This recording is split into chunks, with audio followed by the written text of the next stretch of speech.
Hello there and welcome back to a new video. It's been a long time. I couldn't post any video for 3 weeks because I had exams and dissertation and so on, and so much has happened in that time. Trump got shot at, whoever did that. Arundhati Roy has been slapped with a UAPA, and Medha Patkar is facing jail time for a defamation case. Now, this video is mainly about Arundhati Roy and what we call urban Naxalism in India. How the union government, the central government, is cracking down on urban Naxals, what the opposition called a crackdown on democratic dissent and protests. So how did Arundhati Roy and others who became famous writing about the evils of caste system in Kerala became the voice of urban Naxalists? Before that, we need to understand what is the case against her. The Lieutenant Government of Delhi V.K. Saxena sanctioned the prosecution of Arundhati Roy and former Central University of Kashmir professor Sheikh Showkat Hussain. It was during a conference held by the Committee for Release of Political Prisoners, titled Azadi, the Only Way. It was regarding the separation of Kashmir from India and the alleged human rights violations done by the Indian Army during the political unrest that was going on in Kashmir at that time. The others who were present at the conference, other than Arundhati Roy, included Sayyid Ali Shah Gilani, who was the chairman of Tehreek-e-Hurriyat, S.A.R. Gilani, and Maoist sympathizer Varavara Rao, who was also accused in the Bhima Koregaon case, which becomes significant later on. Now, Gilani was involved in the parliament attack case, but he was acquitted in that. Now, it is also a curious fact that V.K. Saxena is the complainant in the case against Medha Patkar, the defamation case against Medha Patkar, for which she is facing jail time currently. So, coming to the speech, though it dates back to 2010, which is over a decade ago, the content of the speech is quite inflammatory. Look, Kashmir has never been an integral part of India.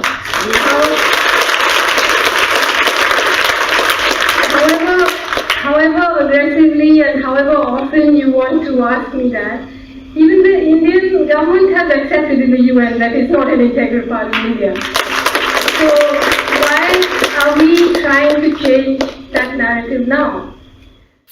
Basically, she advocates the need for a more organized nature of protest, understanding your enemies better and forging alliances for a better victory. And she also talks about the Hindu Pandits in Kashmir, and she claims that, at least according to her sources, the Hindu Pandits are welcome back in a Azad, separate Kashmir.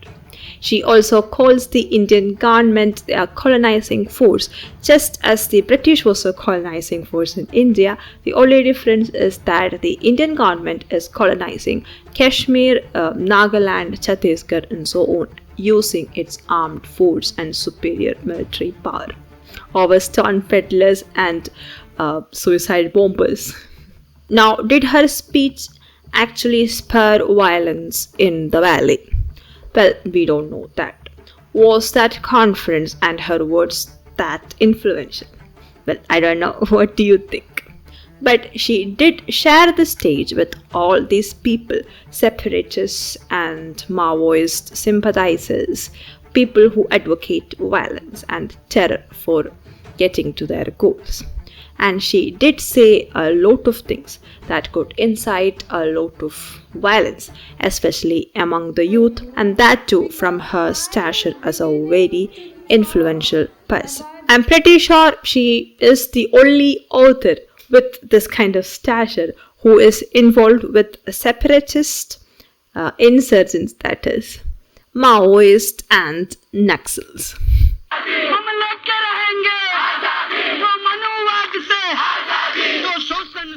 Her speech happened in 2010, but she was very vocal about Kashmir and separatism and democratic dissent for years to come. She went on to write a book, Azadi, Freedom, Fascism and Fiction, where she basically talks about freedom of Kashmir, liberation of Kashmir, Pakistan, Bangladesh, the partition, basically how all the minorities in India are oppressed and under threat under the rise of Hindu nationalism under the leadership of BJP government. There is too much under in that statement. Though the Azadi slogan may have its roots in Pakistani feminist movement, which was then adopted by the Indian feminist movement, the Azadi slogan has been a staple of the protest in the Kashmir Valley. Azadi, which stands for freedom, as we all know, literally means freedom of the state of Kashmir.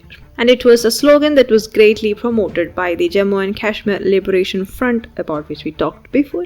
Founded in 1976, the JKLF is considered to be the first militant group that started an armed insurgency in Kashmir in 1989. It had the support of Pakistan and other jihadi groups, but it may have wanted freedom from both India and Pakistan. But soon it was taken over by Hizbul Mujahideen in 1991, and the entire protest and the entire insurgency, militant insurgency, was taken over by the organization along with the Azadi slogan.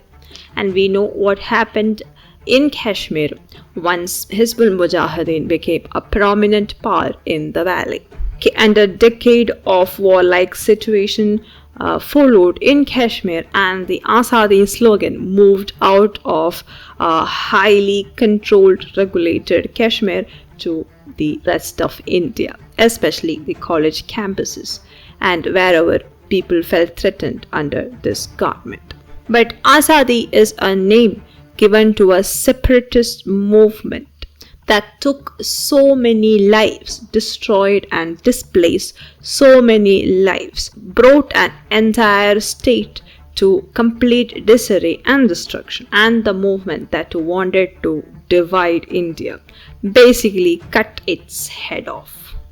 Today, these ideas and these kinds of fights might seem impossible, even though terror hasn't completely left Kashmir.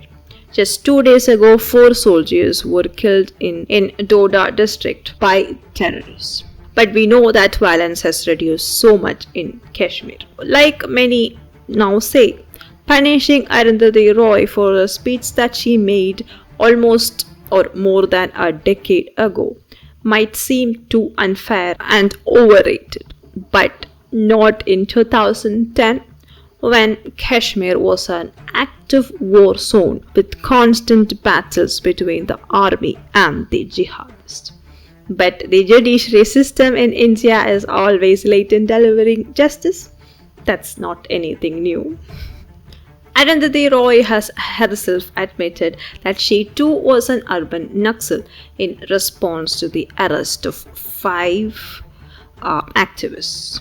They were arrested in connection to the caste-based violence that took place in Bhima Goregaon. The police said that the arrested activists were involved in a plot to overthrow Indian government. The police basically found evidence that suggested that they had plans and plots for overthrowing the current Indian government and assassinating PM Modi. And that is why the Pune police arrested them and charged them with UAPA and put them on trial. But for writers and activists like Arundhati Roy and others, what they did entails democratic dissent and means for fighting for your constitutional rights. That is, terrorism and insurgency for these people means democratic dissent, which also includes assassinating your prime minister. Medha Patkar is also facing jail time for a defamation case, incidentally on a case filed by the now Lieutenant Governor V.K. Saxena. And most of the once strong activists of the ultra left has faced some kind of punishments or jail time in this time. Now, is that fascism or on the basis of their own demerits is something that we need to understand for ourselves. But the Azadi movement has definitely died down. The stories and the plight of Kashmiri Pandits and the minorities in our Islamic neighborhoods like Afghanistan, Pakistan and Bangladesh are coming out more and discussed much more. And activists and writers like Arundhati Roy, who defend mass murderers and terrorists by calling them protesters and freedom fighters, have now vanished. And that has set in peace in the nation for the most part. And wherever it didn't happen, for example in Kerala, there is still a lot of violence, corruption and stagnation. Now, I want to make a video on the political situation and the nature of communism in Kerala, which is where I live currently. What do you think about that? Let me know in the comment section. And what do you feel about the UAPA case against Arundhati Roy? Let me know in the comment section. I hope you liked this video. If you did, please share it with somebody else, and I will be posting regularly from now on. So don't forget to subscribe for more videos. Until then, bye bye. Have a great time. Hi guys, and here is the first book I have written, Life in a Ziploc Bag. Please check it out on Amazon or Flipkart. And it's also available for direct buying from the publisher itself. All these links are given in the description. Grab your copy now. Thank you.